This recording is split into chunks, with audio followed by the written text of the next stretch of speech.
Welcome to Better Sex, where you get the information and inspiration to create and enjoy your best possible sex life. Join your host, sex therapist Jessa Zimmerman, as she brings you expert guests, helpful tips, knowledge, and strategies to improve your intimate relationships.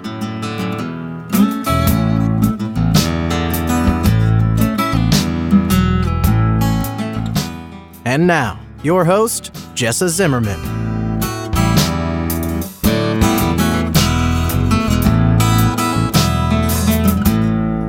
Hi, everybody. I'm Jessa, and I'm so happy you're here for this episode of Better Sex. I've dedicated my professional life to helping couples enjoy a fulfilling, intimate life. I believe that sex is important. Our connections to other people matter, and we're not living our life to the fullest if we aren't connecting emotionally and sexually with our partner. That's why I'm here, bringing ideas and information to help you live and love better.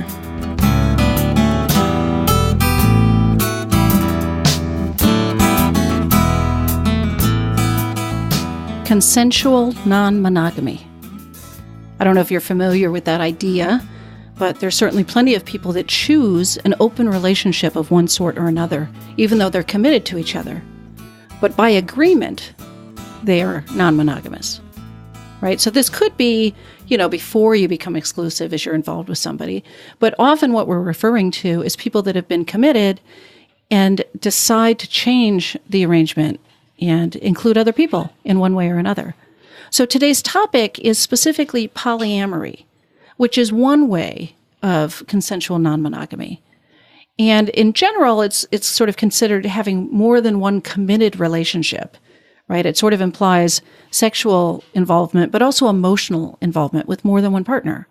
Whether you have a primary partner with the person you started with, or whether everybody's sort of equal and doesn't have any special consideration. There's a lot of ways to do this, but that's the variation we're talking about today, as opposed to something like swinging, which is more about sexual experiences, and sometimes those are shared with your partner, or just an open relationship where everybody does what they want and there aren't really many rules or much in-depth emotional involvement.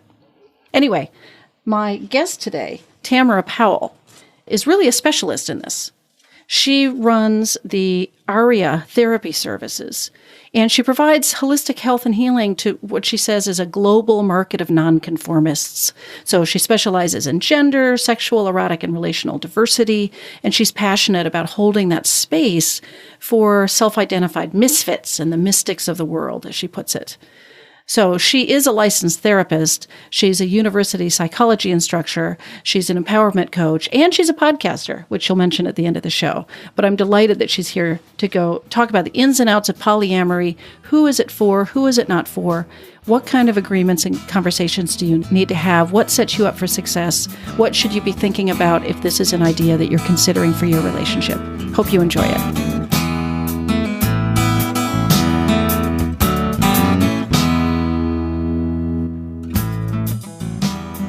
So Tamara, thank you so much for being here today. Thank you for having me. Yeah, this will be an interesting topic. I love this topic. So polyamory, comes up in my practice. It's not like I specialize in it or anything, but it does come up. But then I think there are probably a ton of people listening who maybe have never even heard the term or have heard it but really don't know what it means.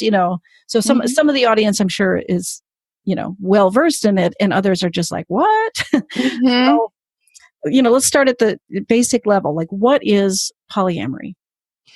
So here's where language gets really tricky, right? Because it's very subjective. Ironically, you wouldn't think so, but given how many people there are on a planet, 7.5 billion of us, we all have a different idea. It's really an umbrella term that can mean anything from just an open relationship to, at its core, most common, the idea of multiple loves. You're in not just a sexual relationship with someone, but you're actually developing, most likely, an emotional attachment as well.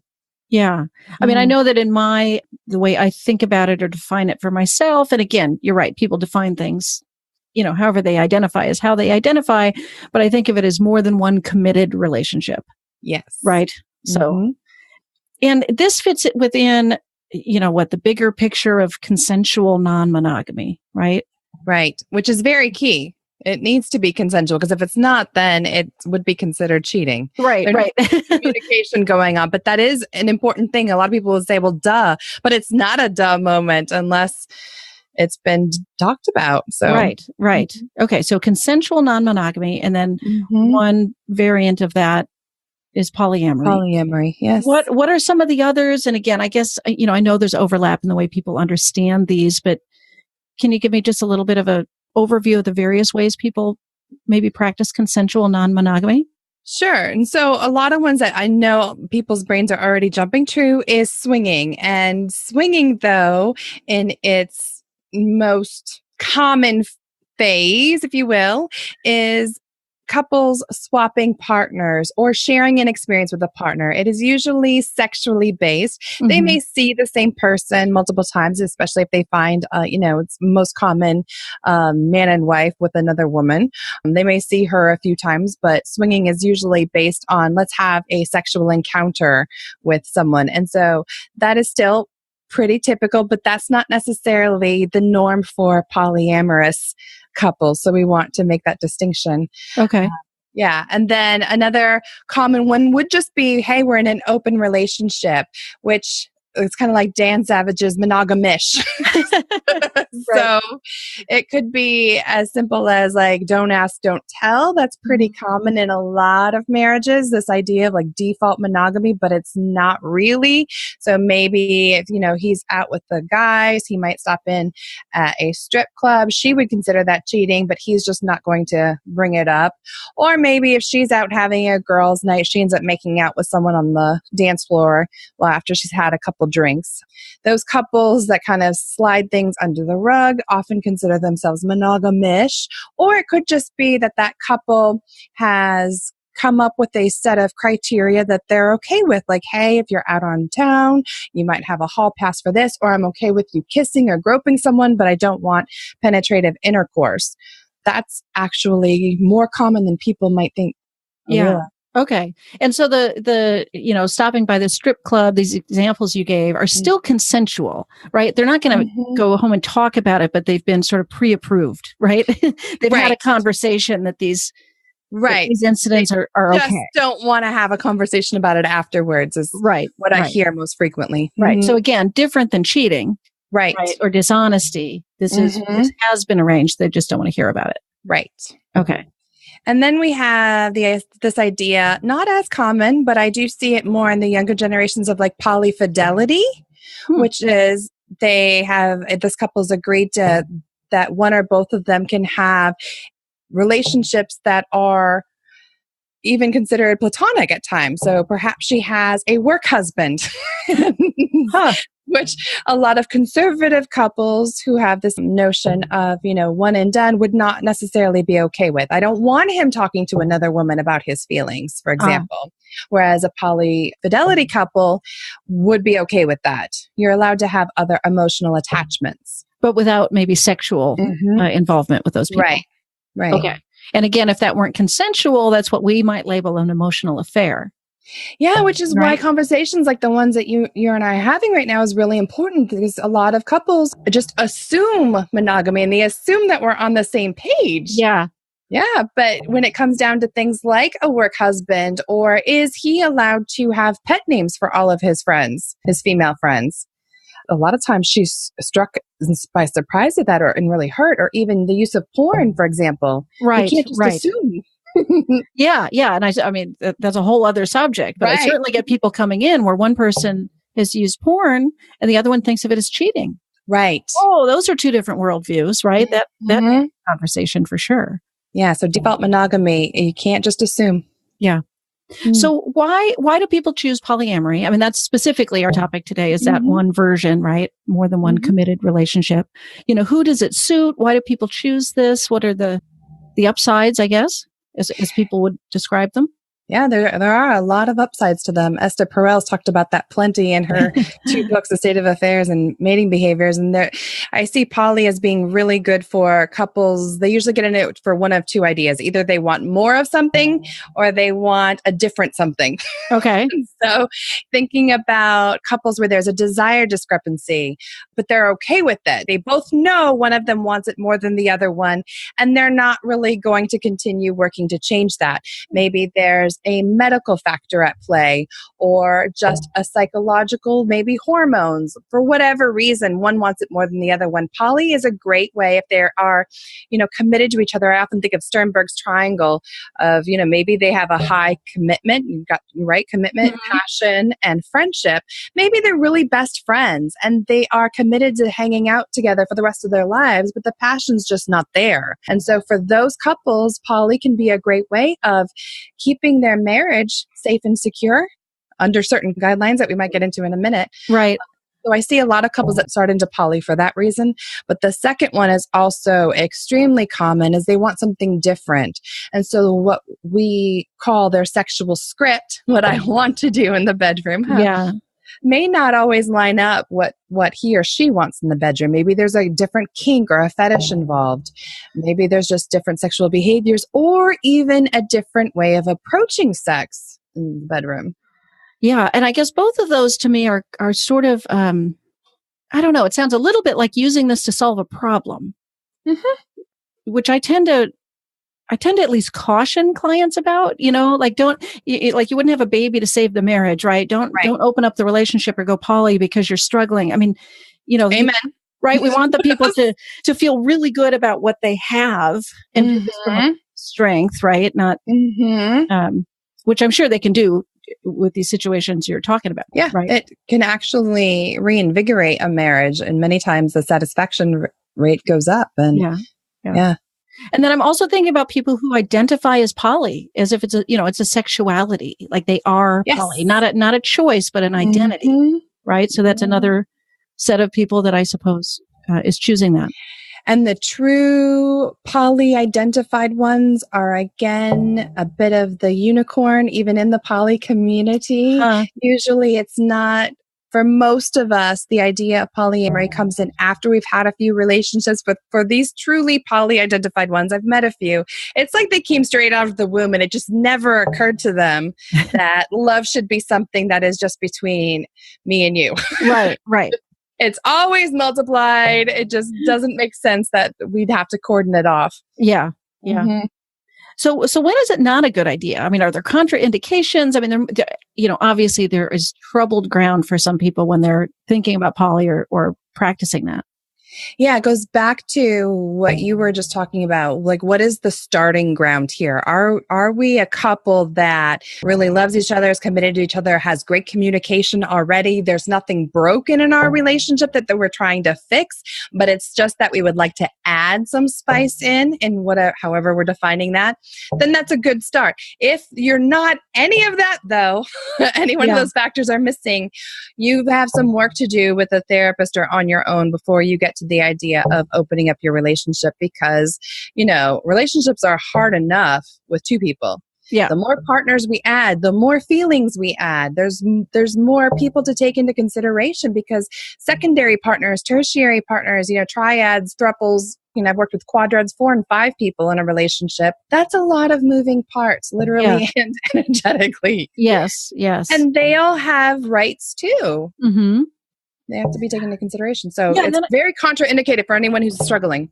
Okay. Yeah. And then I'm also thinking about, which I've seen in my office a lot. So again, the people that maybe struggle with this come into therapy, right? I don't see all the ones where it's working beautifully, or at least they're not in there about that.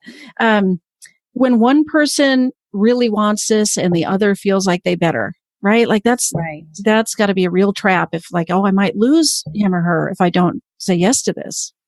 Yeah, we don't want it to be coercion. And with those couples, because I have seen them as well, we tread very lightly. We have conversations and we start to set up possible scaffolding, as I call it.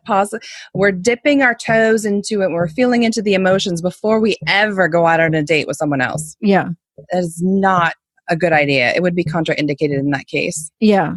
That's how it seems to me too. I've worked with plenty of people like that where somebody is resistant to this, but feels like they need to, or they should get over this, or what's wrong with them, that they're not evolved enough to sort of be poly. Like there can be a little bit of a judgment that comes in with people. Unfortunately, the stats are not great. The prognosis is not always great for couples in that case. If we're putting coercion on our partner for anything, whether it's, a division of labor in the household or gender roles, or even sexual behaviors outside of polyamory, that's really not speaking love. Right. And I don't even know that died because they didn't get a certain sexual behavior. Well, true. But I don't know that the partners are always trying to be coercive either, right? I mean, I guess they're enthusiastic and they're trying to sell this idea. So there's pressure there, but I think they'd rebel against the idea. Some of them. Coercion, but it's almost like implicit in there, right? The partner that's maybe married to somebody who really wants this is going to feel that kind of pressure. Like they don't have a choice. Yeah. Right. That's what I mean. And so it can feel very emotionally manipulative. Yeah. Yeah. So if people are going to be poly or on that journey somewhere, it seems to me they need to make some really clear agreements, right? Like part of what makes polyamory work is really open communication. Really open. So what kinds of things, considering and deciding and, in terms of setting up the scaffolding or this framework of how they're going to practice this? Yeah, we need to know, first of all, the why. Why are we doing this? Is it for more or is it for variety? If so, are we talking about adding in an actual relationship, just a sexual partner? Will there be what we call a veto where the other partner gets to? And if so, that's a tough one. I really caution couples, be careful and use that with a very light, gentle hand, because otherwise we can end up setting up an adult-child dynamic here, a power struggle. Yeah. Other things to consider. What about contraception? What about quality time for the primary couple? Yeah. Are their needs being met at home first? Are they having a date night? Yeah. If there's children involved, how out are we going to be to everyone? What about social media? What are you going to say if someone sees you not with the person they're expecting you with? Yeah.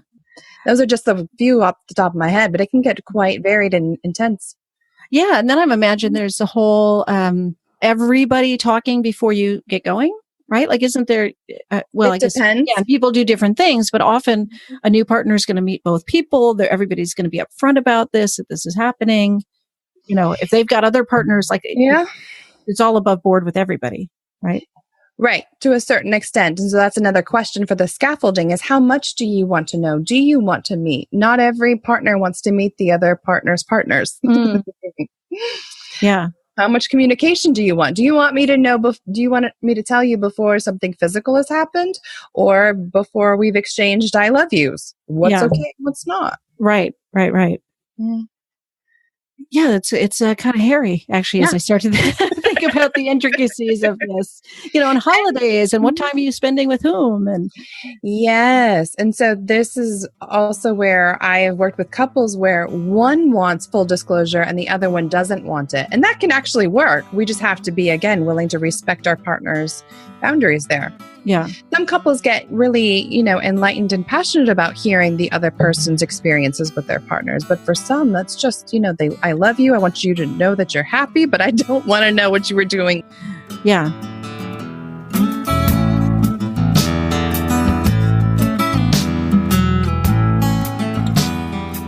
Hi, it's Jessa here, taking just a quick break. Thanks for listening so far. I wanted to let you know about the sex quiz that I've put together called How Healthy Is Your Sex Life? I've taken a close look at the typical ways that I see couples get into trouble with sex, including avoidance, neglect, negativity, distraction, and boredom. And the free quiz will score your individual results based on these factors. And then I provide my recommendations and ideas, including my top 10 sex tips, which will help you make instant improvement. If you'd like to take the quiz and see how healthy your sex life is, you can do it right now at sexhealthquiz.com.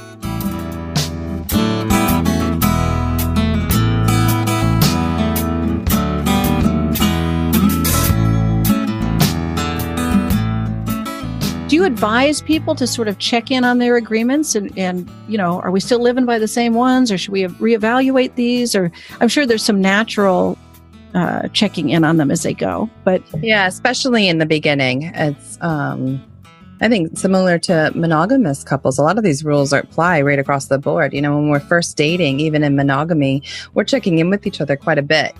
And then as we go, we kind of, it's almost like if it's not broke, we don't revisit it. Yeah. But I always think it's good for couples. Why not? Every couple of months, check in. How are you doing? Am I meeting your needs? Are you feeling safe and comfortable? Yeah.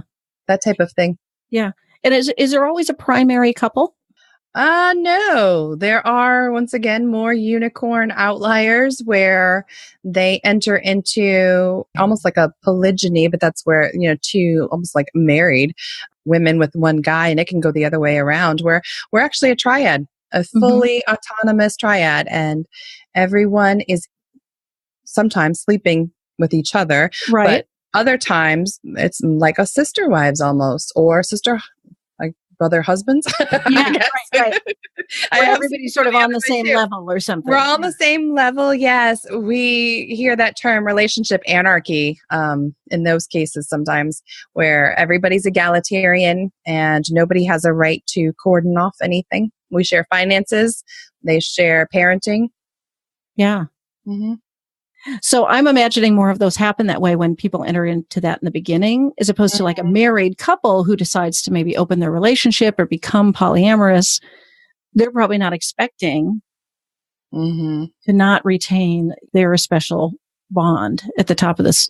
I think you're right about that. That's definitely been my clinical experience, is that those are more of those poly-identified people we were talking about before. They knew from dating that we were looking to have a triad from the get-go. Right. Right.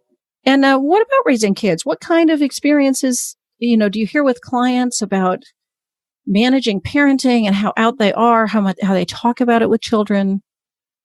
It is easier with those poly-identified triads where they're just out from the get-go and they bring children in, or maybe one of them already had children and so they've already been out about it.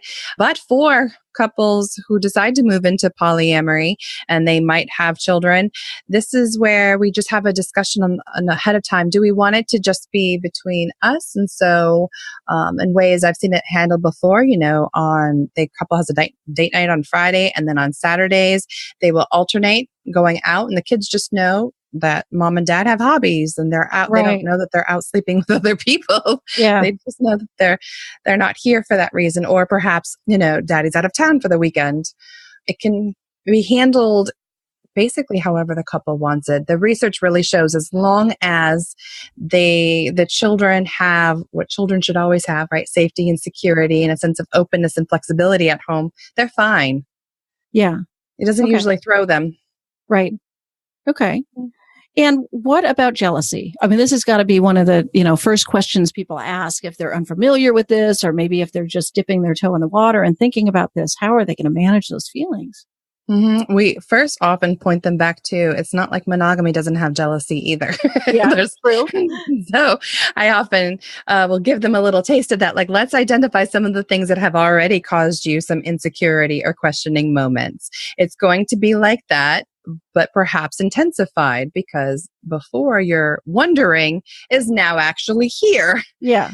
And so it's a good way to get them, at least, because you don't know until you're there. It's like parenting. You will not know what's going to make you jealous. You can wonder, and you might be right, but I have seen plenty of couples quite shocked at what ended up being the thing that threw them for a loop. Wow. For a moment. Yeah. And then maybe what didn't, right? Like, wow, that actually was easier than I thought. Yes. But, yeah. I've seen that quite a bit as well.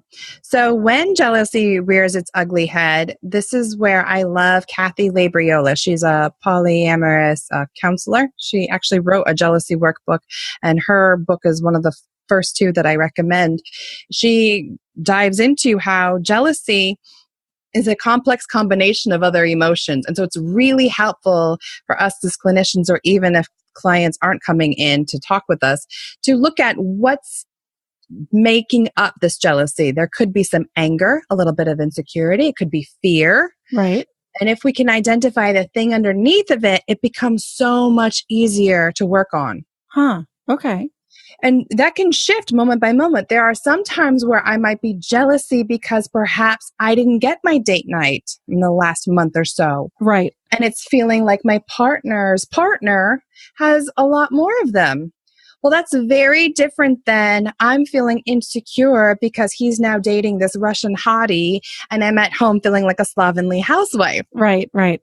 So once we can untangle the, teach them to sit with it for a minute, explore it, identify why, well, then it's a lot easier to go back to your partner and say, here's really what I'm struggling with. Can you help me? Yeah. So what, and I guess this is another one of those arrangements people have to talk about, but what's expected when one of them feels jealous? Does everything come to a halt? We're not doing anything until this is resolved. Like what's the role for the non-jealous partner in terms of managing this or doing something differently until the person feels better? Like I can imagine the jealousy becomes sort of a tyrant in the relationship sometimes. And when you're talking about veto power and all these things, like it could be really problematic. I'm glad you said that. That's where I do go back to, let's tread lightly here.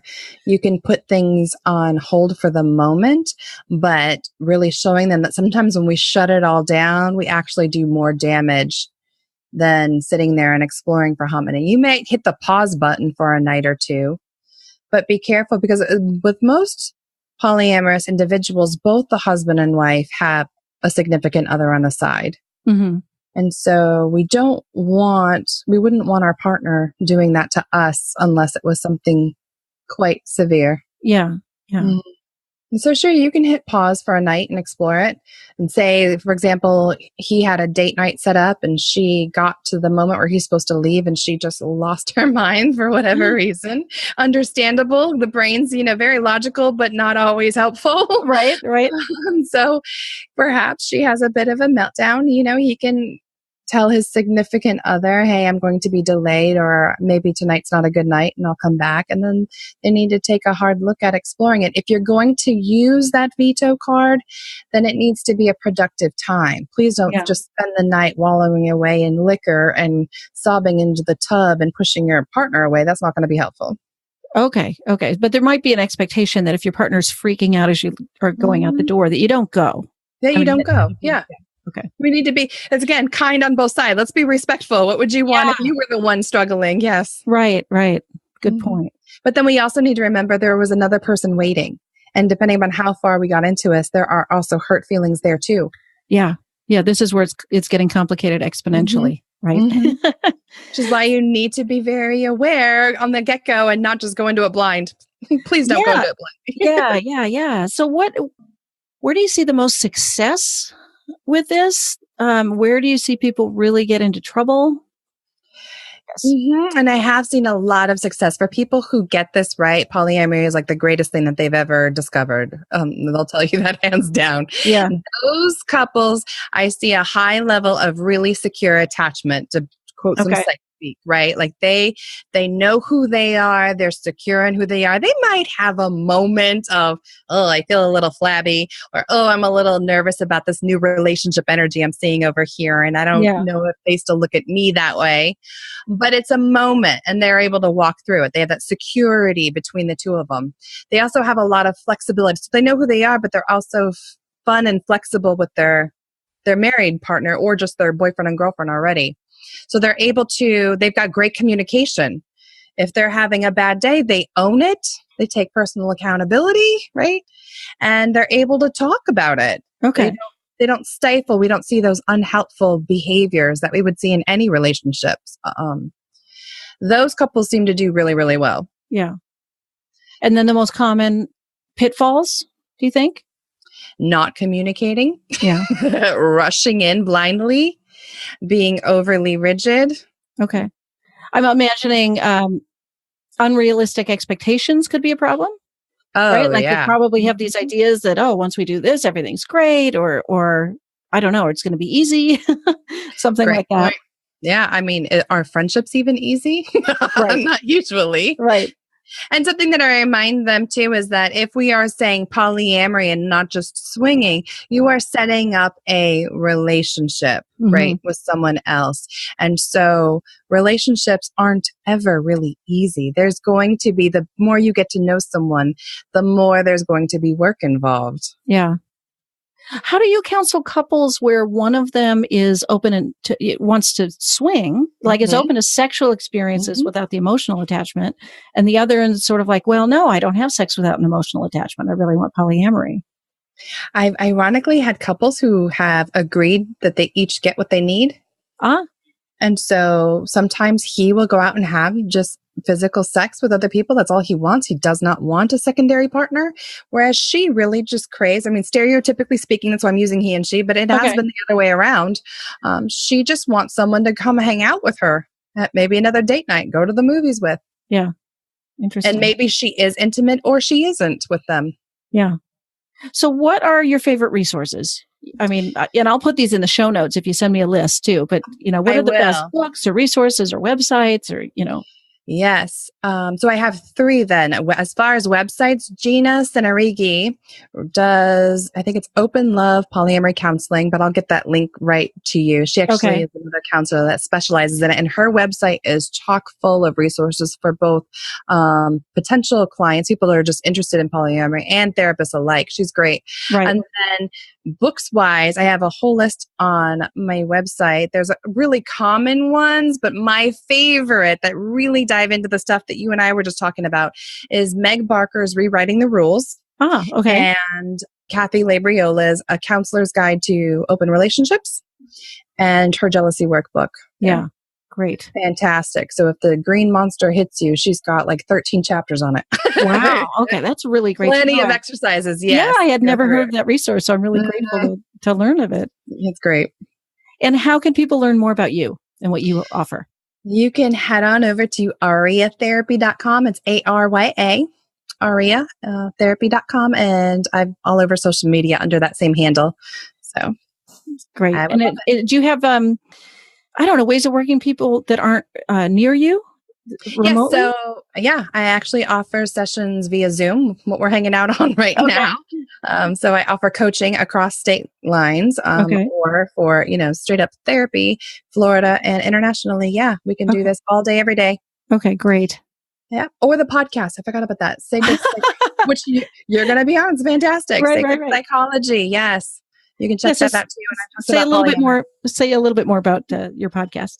Yeah. So Sacred Psychology is the intersection of neuroscience and spirituality, and oftentimes sexuality, because it's one of my specialties, comes up a lot. So yes, we'll talk on about poly there. And they can find that anywhere, I assume. Anywhere. Yeah. Okay. Great. Yeah. Your podcast player of your choice. Okay. Well, thank you so much for sharing all this with us. Thank you. It was my pleasure.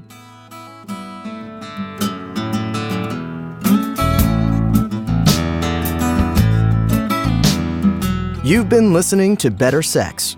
Please visit our website, bettersexpodcast.com, for show notes and additional episodes.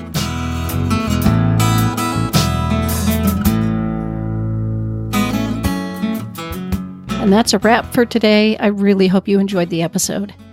If you are enjoying the podcast, if some of this material resonates with you and you would like to make a difference and make sure that this keeps coming out in the world once a week, ongoing, there are a couple things you could do to show your appreciation. The first would be to go to iTunes and rate and review the show. That really helps us be found by new listeners when you review the show on iTunes. You can find a link at bettersexpodcast.com/iTunes. The other thing I want to invite you to consider is becoming a Patreon.